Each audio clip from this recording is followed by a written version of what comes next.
Your voice, your opinion, your community. Fact TV, free speech, protected.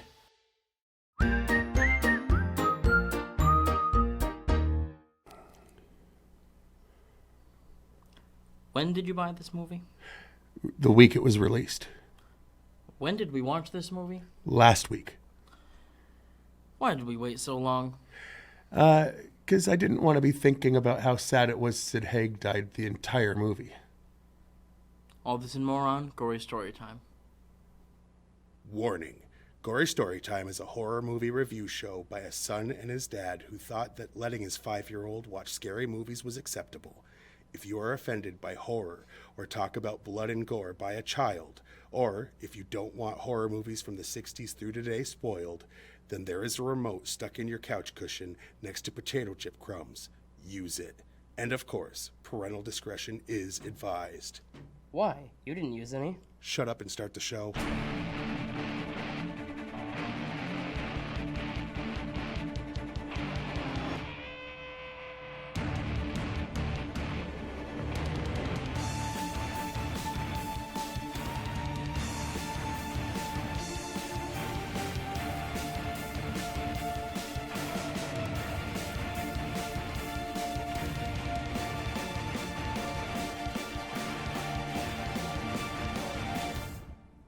Welcome to Gory Storytime. I'm your host, Jason. I'm his co-host and his father, Craig, and this week we're starting a series of 4. The last 2 weeks we just did some newer releases, but now we're going to do a series of 4 sequels that, for whatever reason, we took forever to watch. And that's probably what the questions are going to be for each one. Why did we wait so long? Yeah, that's a good question. It is, because I did buy this the week it came out on DVD. So why did we just watch it? It's been a couple years. That's weird. It was still in its plastic. Yeah. I had to open it. So for different reasons, we had met some different horror people and stuff, and just the idea of knowing that Sid Haig died and we would never have a chance to meet him. And we met his one co-star, of his co-stars, the guy who played Otis. Co-stars, yeah. So, yeah. Bill Moseley's a horror huge person huge. Throughout. But anyway, all right. So that's going to be the topic for 4 weeks is movies that I've owned. Yeah. And we just haven't got around to watching, not because, different reasons for each one. And all of them are sequels. We've kind of done something similar where it's you've had this Ghost Ship movie forever. Why haven't we watched it? Well, this is sequels that we liked the originals. That's the big thing for all of these is we liked the OGs. But anyway, all right. Before why don't we give a basic story? Yes. Line. So they're back from the dead. I mean, basically. No, I don't know if you've seen Devil's Rejects, but it went Houses of a Thousand Corpses, The Devil's Rejects, and then this. And it's the same people, same characters. The last one ended with them all getting killed. So this one started where, they didn't really die. They were just shot, but they survived and made it to jail. And it's the story of the ones that escaped from jail heading to Mexico. That's basically it. Yep. Crazy serial killers on their way to Mexico and in Mexico. And then So Mexican it's not quite the same trying to get revenge. as From Dusk Till Dawn? No. Not at all. Other than it takes place in both the United States and Mexico. Other than that, there's not. Crazy people trying to get to Mexico? I mean, that only had one. And this has less Only vampires. one crazy person? Yeah. George Clooney wasn't crazy in that movie, but why are we talking about that? Stick to the subject. Anyway, so that's basically the premise is they're trying to get to Mexico and then someone in Mexico isn't happy with them and they have to battle it out. Yes, yes. That's really the story. It really is. So why don't you check out the trailer and see what we're talking about. The search for the fugitives known as the Devil's Rejects resulted in a violent clash with police.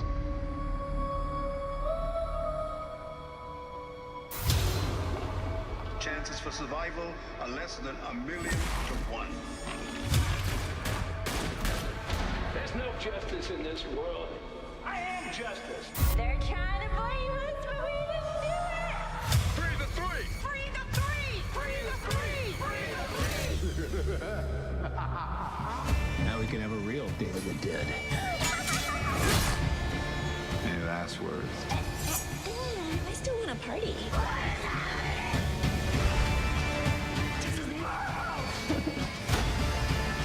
I'm just a clown dancing for the sins of mankind.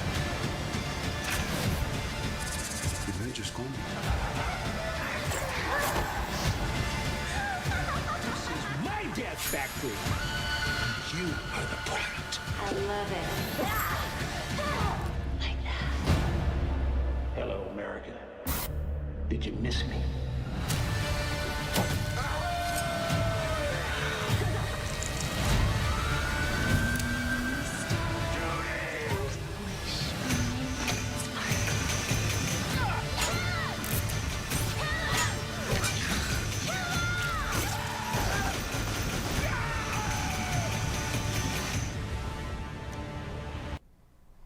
All right.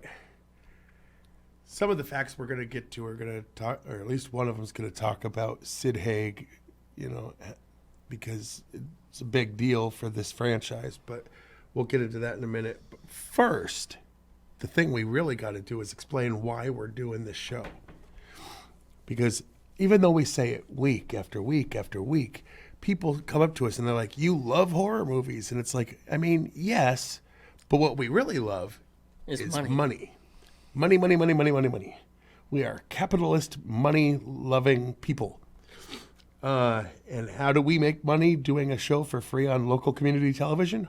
Greed. Well, we read these commercials from people that pay us money, money, money, money, money, money, money. Oh, yeah.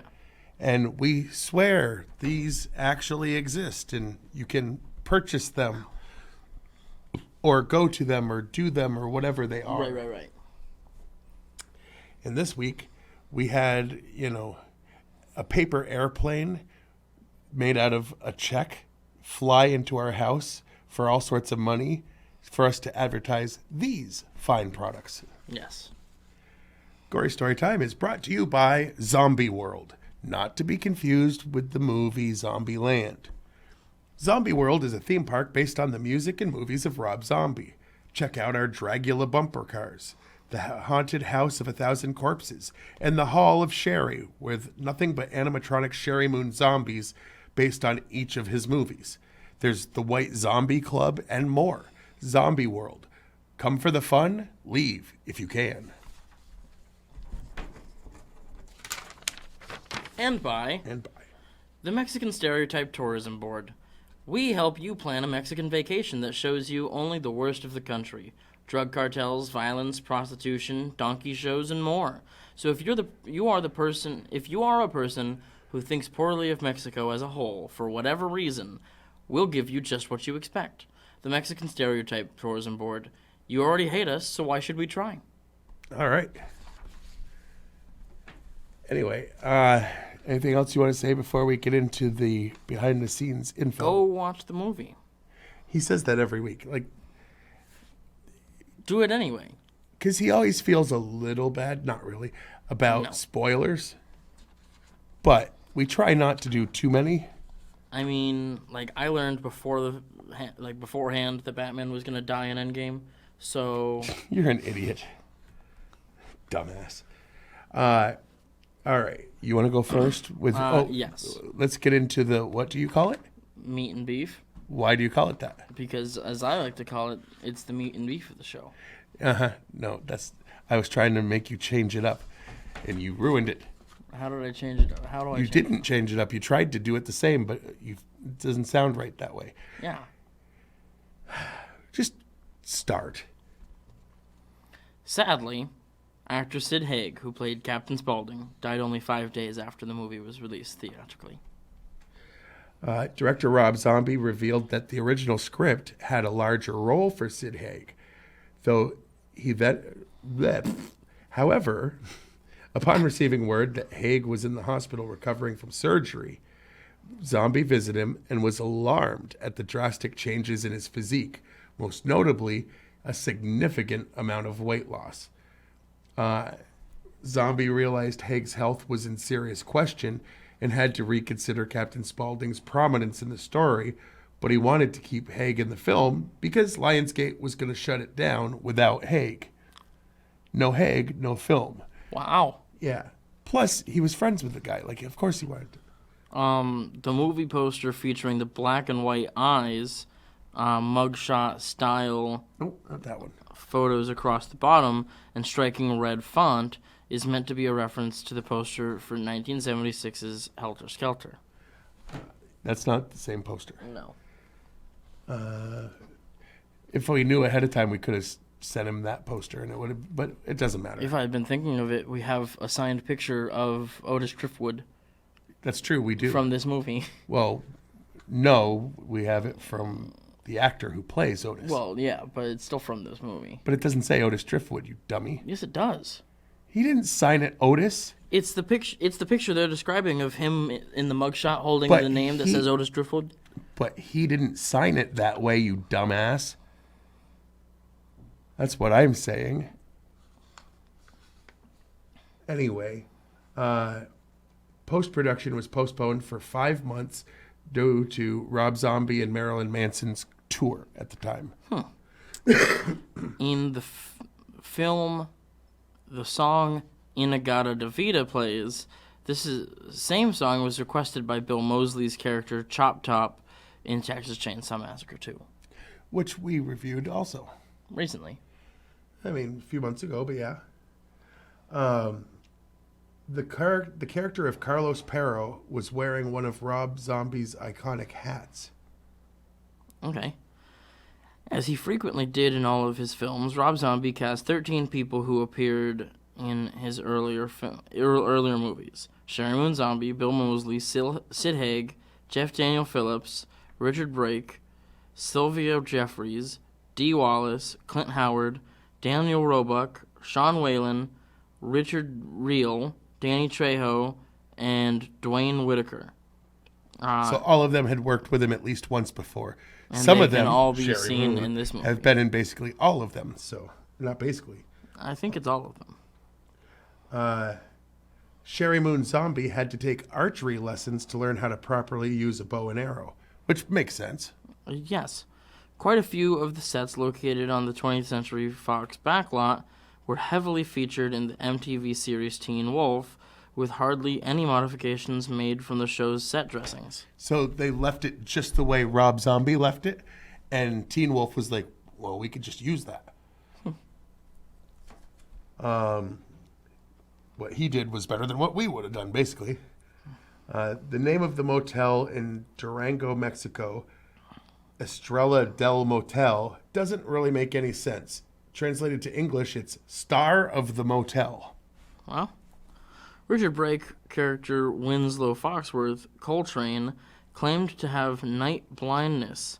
When they pull up at the first motel, Otis Driftwood moans he's tired as he's doing all the driving. Has to be a throwback when Jerry Goldsmith claimed the same in House of a Thousand Corpses, when his friend Bill Hudley is moaning just like Otis B does in this. Firefly, Captain Spaulding, and Otis Driftwood are also names of characters that were played by Groucho Marx in Groucho Marx Brothers, or the Marx Brothers movies. The motel from Three from Hell the motel room the Three from Hell are given when they arrive in Durango, Mexico, is decorated with paintings of Emiliano. Okay, that one. Zapata. This is inaccurate. He was a warlord from southern Mexico during the country's revolution. The main warlord of the time from northern Mexico was Doroteo Arango, a.k.a. Pancho Villa. Okay. Or Villa. To this day, the northern Mexico Pancho Villa continues to be a legendary folk hero, an idol, and a revered figure. Zapata is at best ignored, and at worst reviled Okay, whatever. Just like the Via, whatever, in southern Mexico.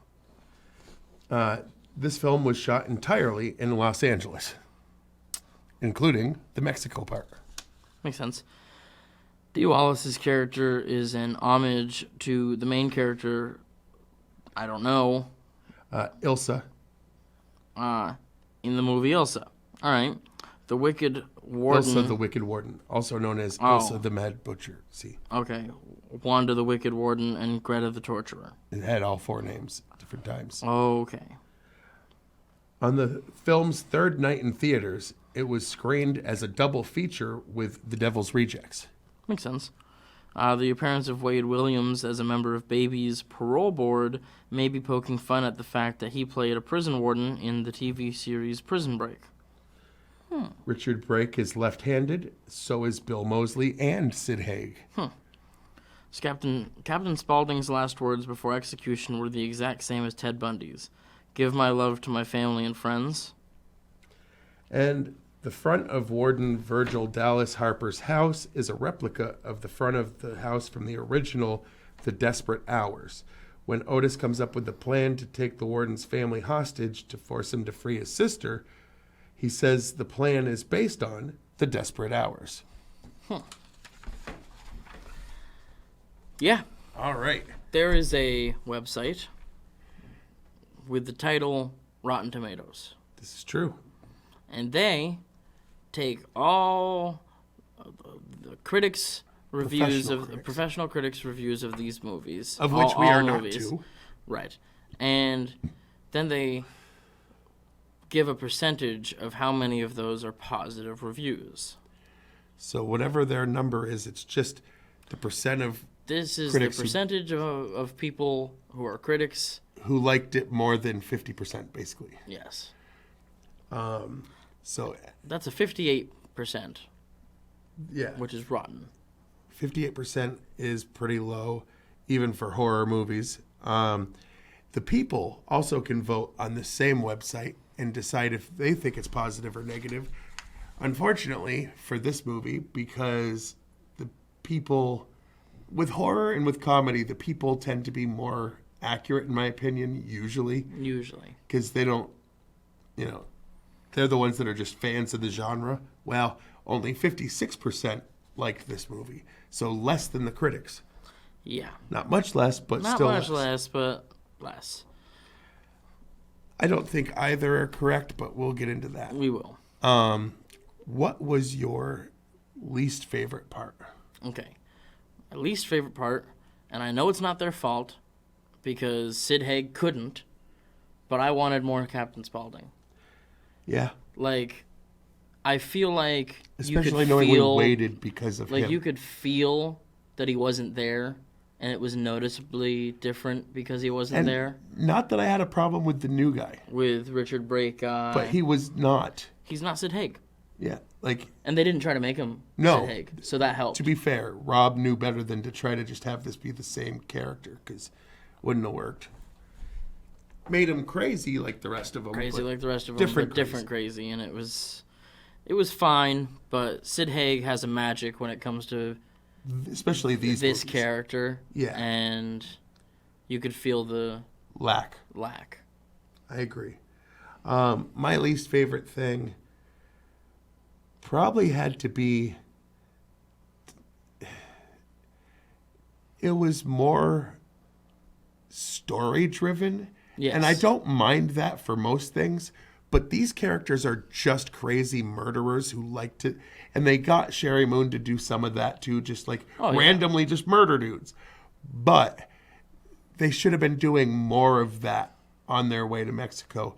They spent more time working on the actual story, which, don't get me wrong, I'm all for a story. But... These characters don't want a story. House of a Thousand Corpses, Devil's Rejects, in this, all you need is a basic story. And this had... And just let them it was really trying. Run all sorts of mucks. Yeah. I can agree with that. What's your favorite scene or favorite part? Well, the senseless killing. I mean, because they did have Some, and it was great. oh yeah, it was violent. I mean, like, spoiler alert, but the big finale of them versus the Mexican drug cartel? Well, don't get into how it ends, but just, it's bloody and it's fun. It's disgusting, and it's awesome. All right. My favorite thing had to be, honestly, it was just... It was refreshing seeing a zombie movie without Sherry Moon. Oh, wait, no. No, it's really not that. I don't think we'll ever see that. No. They seem truly in love, and I don't expect that to change. Good for them, by the way. Yeah. But, I don't have a problem with that. I actually like her acting. A lot of people complain about it, but... Underworld, on the other hand. She doesn't... Well, that's not her. No. So let's get back to what my favorite part is. I guess my favorite part would be that they didn't just look at his sickness, Sid Haig, as a way to just go, I guess we're not doing this. You know what I mean? Like, Lionsgate was thinking about shutting it down without him, and I like that Zombie tried to figure out a way to keep him in it. Still keep him.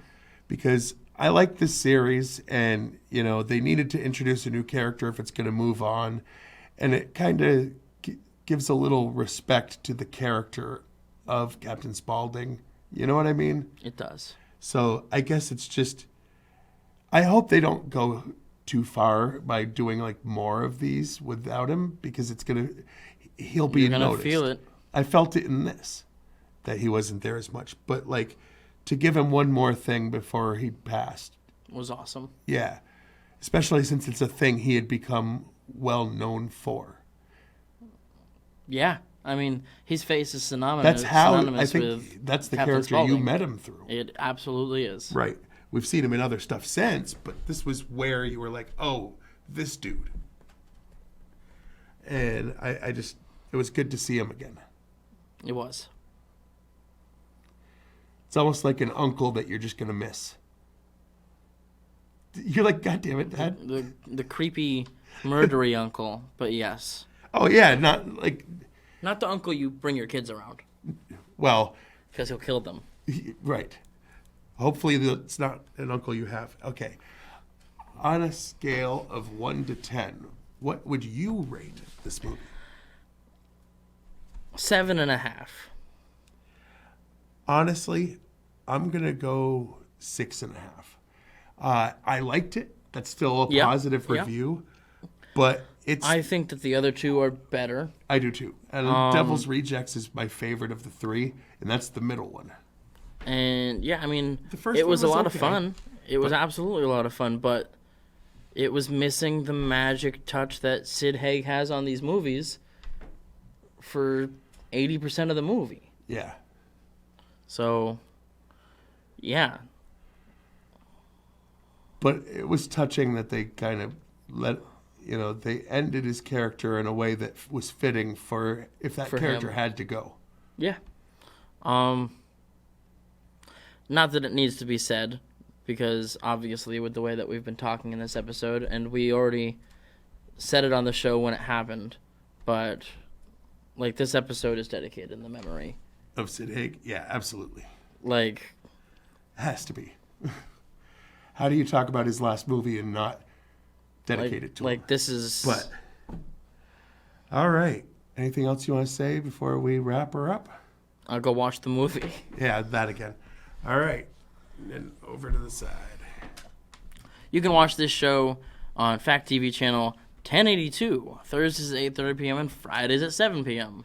You can like us on Facebook. And like I say every week, I don't just mean us. I mean Fact TV, the people who make the show every week. Yes, yes. We appreciate the studio time and the work from Alex, who runs the place, and Colin, who's usually our guy that does all the camera our switcher work. Dude. Yep. You can go uploads it for us. Yes, you can go to factdate.com and watch a bunch of the back episodes of this, as well as many other hours of footage that is entertainment and otherwise on their website. Yeah, and you can follow us on Twitter. I'm at Craig Jakes, all one word, all lowercase. I'm at Jiggly Firm Brain, I only tweet things that he says that I find funny. And he needs to get back to doing more of that. I do. He's missed some gems. I have. All right. And until... and definitely, like, look it up on YouTube, Gory Storytime. The two things that'll come up is the page for Fact TV and my page. Like, subscribe, smash the notification bell, all that stuff. You know, like, I don't make any money off this show. I really don't. Won't that way either, because we use the trailers and stuff. But it's not about that. It's like, I just want to see people that get entertained by our thoughts. Yes. If it's entertaining, share it. And until next week with another prolonged sequel, I've been your host, Jason. I'm his co-host and father, Craig, and Sweet dreams.